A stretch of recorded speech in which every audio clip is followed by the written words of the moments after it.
నమస్తే అన్న. నమస్తే అండి. అన్న, పవన్ కళ్యాణ్ గారు మనస్ఫూర్తిగా కూటమికి సపోర్ట్ చేస్తున్నారు.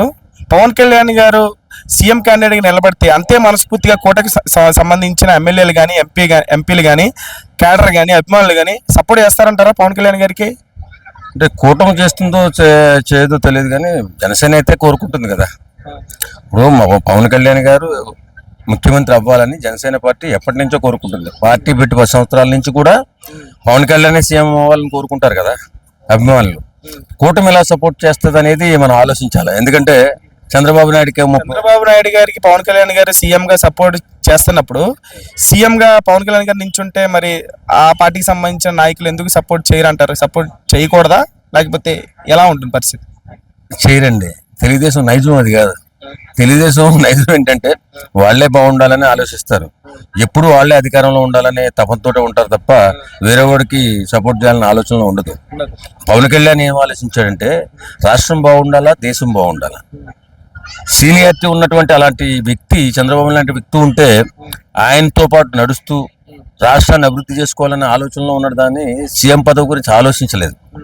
వస్తే తీసుకుంటాడు, ఆటోమేటిక్గా వచ్చిందనుకోండి చేస్తాడు తప్ప సీఎం గురించి మనం పోరాటం చేయాలా, సీఎం అయిపోవాలనే ఆరాటం ఆయనకి లేదు నాకు తెలిసి. ఇప్పుడు డిప్యూటీ చీఫ్ మినిస్టర్ గా ఆయన ఎంతైతే నిర్వర్తించాలో ఆయన బాధ్యతను నిర్వర్తిస్తున్నారండి. ఒక పదవి అనేది ఆయనకి జస్ట్ ఒక పేరుకి వరకే, ఆయన పదవితో సంబంధం లేదు. కానీ ఒక సీఎం హోదాలో ఉంటే ఆయన చేయగలిగాల్సింది ఇంకా చేయగలరు ఆ యొక్క పదవి ద్వారా. సో అందుకు కావాలి ఆయనకి పదవి కావాలి. పవన్ కళ్యాణ్ లాంటి వ్యక్తి సీఎంగా ఉంటే రాష్ట్రం ఎంత బాగుంటుంది అనేది ఆయన ఉదారత, ఆయన మంచితనాన్ని బట్టి చూస్తే అర్థమవుతుంది ఎవరికైనా. ఏమండి, అలాంటి వ్యక్తి ఉంటే రాష్ట్రం ఎలా ఉంటుందంటే చీడపురుగులు అనేవి కూడా కాలి బూడిదైపోతాయి మంటల్లో. అంత అద్భుతంగా ఉంటుంది. చీడపురుగు అనేవాడు కనపడ్డు అక్కడ. ఓన్లీ అభివృద్ధి, నిజాయితీ. ఎవడో దోపిడీదారుని ఉంచడు వాస్తవంగా. అక్కడ యోగి ఆదిత్యనాథ్ కాదు, ఇతను డబుల్ యోగి అవుతాడు. అప్పుడు మనం పాన్ ఇండియా హీరోలు విన్నాం కానీ మొదటిసారి పాన్ ఇండియా పొలిటీషియన్ వింటున్నాం. మొన్న చూసుకుంటే మన మహారాష్ట్ర వెళ్ళి క్యాంపెయినింగ్ చేశారు ఆయన, అలాగే ఇప్పుడు ఢిల్లీ వెళ్ళబోతున్నారు.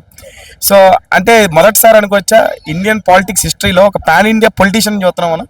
ఖచ్చితంగా 100%. ఎందుకంటే ఇంత నిజాయితీపరుడైన రాజకీయ నాయకుడు ఇండియా రాజకీయం స్టార్ట్ అయిన తర్వాత కొంతమంది ఉన్నారు, మహానుభావులు ఉన్నారు.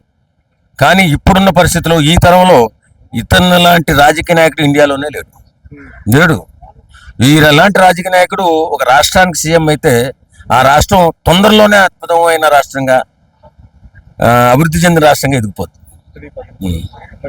సో లాస్ట్ క్వశ్చన్, భవిష్యత్తులో పవన్ కళ్యాణ్ గారు సీఎం క్యాండిడేట్ గా నిలబడితే ఆబ్వియస్లీ టీడీపీ పార్టీకి సంబంధించి ఇప్పుడు లోకేష్ గారు అంత హుందాతనంతో ఆయన గెలిచిన తర్వాత పార్టీ కూటమి మొత్తం స్టేజ్ మీద ఆయన కాళ్ళకు మొక్కి అంత హుందాతనంగా, అంత అంటే ఒక సీఎం కొడుకు స్థాయి వ్యక్తి పవన్ కళ్యాణ్ గారి కాళ్ళకి దండం పెట్టాల్సిన అవసరం లేదు.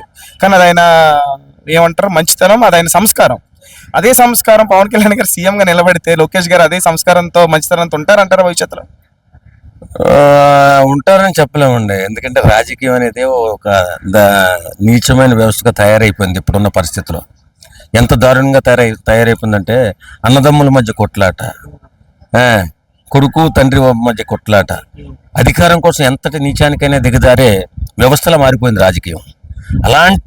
ఇలాంటి టైంలో పవన్ కళ్యాణ్ని కాలుకు దండం పెట్టాడనో, లేకపోతే పవన్ కళ్యాణ్ వాళ్ళ నాన్నగారిని జైల్లో ఉండి పార్టీ అధపాతాళంగా వెళ్ళిపోయినప్పుడు నిలబెట్టాడనో అని అప్పటికప్పుడు వారు అనుకున్న అధికారం వచ్చేసరికి మాత్రం ఎవరు కూడా ఒప్పుకోరండి. అధికారం మనుషుల్ని మార్చేస్తుంది అంటారా, మనసుల్ని మార్చేస్తుంది? మానవత్వం లేని పశువులుగా తయారు చేస్తుంది. ఖచ్చితంగా చెప్పాలంటే మానవత్వం లేని పశువులుగా తయారు చేస్తుంది అధికారం. అధికారం కోసం కన్నా బిడ్డలే తల్లిదండ్రులు చంపేస్తుంటే చూస్తుంటాం కదా అక్కడక్కడ. మనం అధికారం కోసం అన్నదమ్ములు ఎందుకు మన తెలుగు రాష్ట్రాల్లో లేరా కొట్లాడుకొని ఎంతమంది లేరు కుటుంబ సభ్యుల మధ్య గొడవలు? అధికారమే కావాలి వాళ్ళకి. అది. Thank you.